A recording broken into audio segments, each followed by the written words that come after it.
নমস্কার, আমি tasty kitchen নিয়ে চলে এসেছি আপনাদের সামনে। জাহিদা মুখার্জি আজকে একটা রেসিপি করছি, দেখুন পনির দিয়ে। আগে আমি পনিরগুলো ভেজে নেব।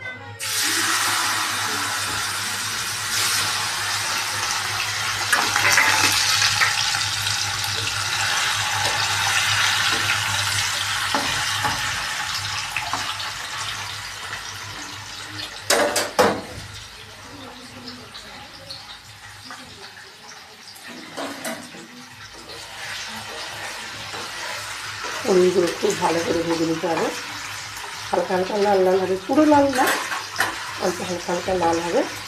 পনিরগুলো ভেজে নিতে হবে।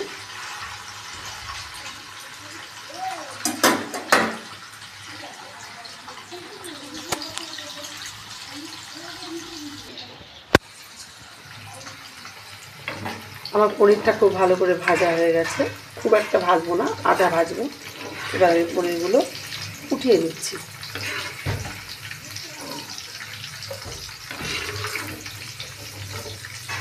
ওঠানো হয়ে গেল পনিরগুলো। এবার আমি পেঁয়াজ দিচ্ছি।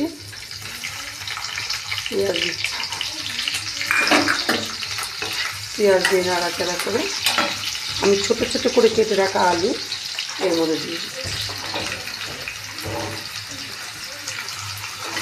আলুটা খুব ভালো করে ভাজা হবে পেঁয়াজের সাথে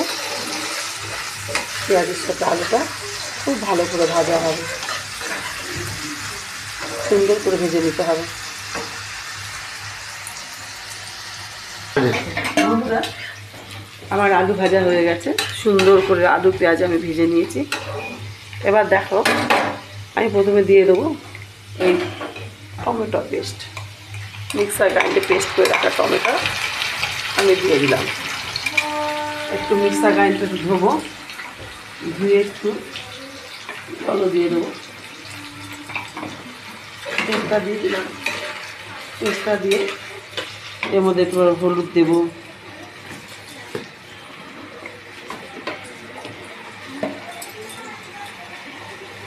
এই চামচগুলো অল্প, 5 চামচ মতো হলুদ বেশি না। হলুদ আমার আন্দাজ মতো আমি নুন দিলাম, তোমরাও তোমাদের আন্দাজ মতো নুন দেবে। নুন দিলাম।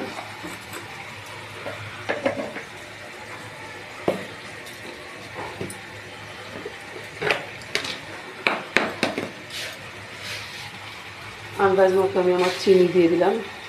আমি এই ছোট্ট চামচে একদম 3 চামচ চিনি দিয়ে দিলাম।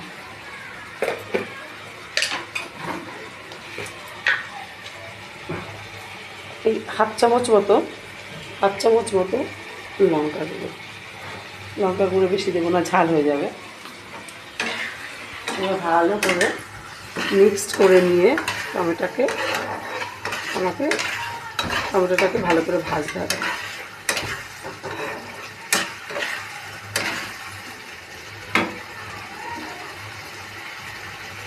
গ্যাসের ফ্লেমটাকে জোর করে দিতে হবে আর ভালো করে ভাজতে হবে। যতক্ষণ এই ভেজে টমেটোটা ভাজা হচ্ছে না, তেল ছাড়ছে না, ততক্ষণ টমেটোটা ভাজা হচ্ছে না। সুন্দর করে টমেটো ভাজা হয়ে গেলে পরে টমেটোর জলটা, তেলটা যখন ছেড়ে যাবে, টমেটোতে একটা কাঁচা টমেটোর গন্ধ থাকে, তাই টমেটোটা ভালো করে ওই আলু পেঁয়াজ ভাজার সাথে ভালো করে ভেজে নিতে হবে।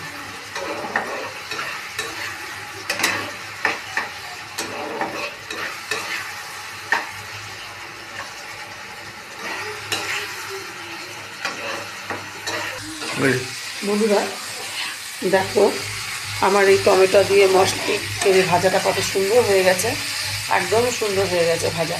ঠিক আছে, এবার আমি কি করছি, এই দেখো বাটিতে আমি কাজু, তারপরে পোস্ত, তারপরে হচ্ছে চাল মগজ, টক দই দিয়ে আমি একটা পেস্ট করে রেখেছি। এই পেস্টটা আমি দিয়ে দেবো এর মধ্যে। না, আমি আদা রসুন জিরে দিইনি, সবসময় আদা রসুন জিরে দিলে ভালো লাগে না। এই কাজু পোস্ত দই টক দই, হ্যাঁ, এটা দিয়ে যে বাটা, চাল মগর দিয়ে বাটা, এটা একটুখানি ভাজা ভাজা করবো, করে একটু তেল দিয়ে ছাড়বে, সেই আমি জল দিই। দেখো আমি কীরকম কী পদ্ধতিতে করছি।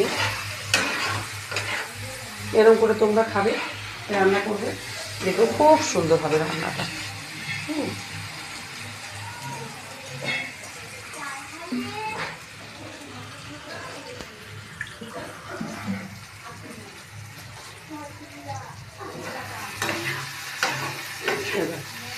সুন্দর করে ভাজা ভাজা হয়ে যাচ্ছে, তেল ছেড়ে দিচ্ছে, পুরো তেলটা ছেড়ে দিচ্ছে, আলুগুলো গলে গেছে। বেশি আমার মানে বেশিক্ষণ আমার লাগবে না, বেশি জল দেবো না, আলু গলে গেছে, একটু মাখো মাখো করে নামাবো। তুমি রুটি পরোটা ভাত সবের সঙ্গে তো ভালো খাবে। পনিরের আইটেম তো, পনিরের যে কোনো আইটেম খুব সুন্দর লাগে, ভাতেও ভালো লাগে, যে যেমন রুটি যে খায় তার রুটি দিয়ে ভালো লাগবে। এই যে পনিরগুলো আমি দিয়ে দিলাম, এই পনিরগুলো দিয়ে দিলাম, একটু নেড়ে দিলাম, আলাদা করে একটু নাড়বে, না হলে পনিরগুলো ভেঙে যাবে।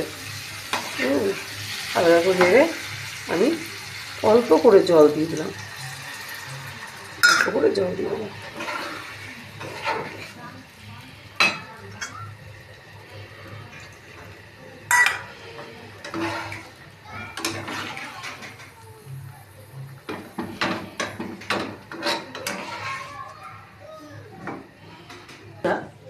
আমার পনিরের তরকারি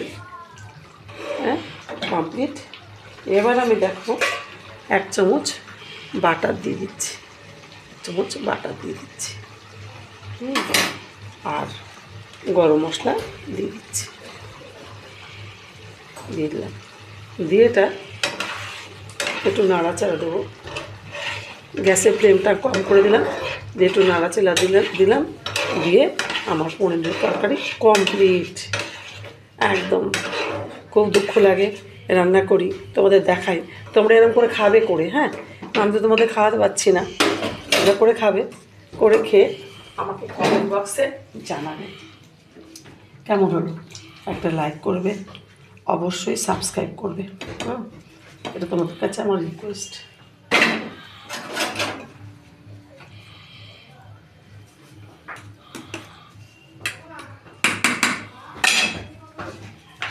হয়ে গেছে আমার পনিরের তরকারি, তোমরা করে খাবে, কীরকম হয়েছে আমাকে একটু কমেন্ট বক্সে জানাবে, সাবস্ক্রাইব তো অবশ্যই করবে। আর তুমি আমাকে লাইক করতে ভুলো না, কিন্তু আমি রোজ বলছি, আর এই রান্নাটা করে খাবে, কেমন হয়েছে কমেন্ট বক্সে জানাবে। নমস্কার।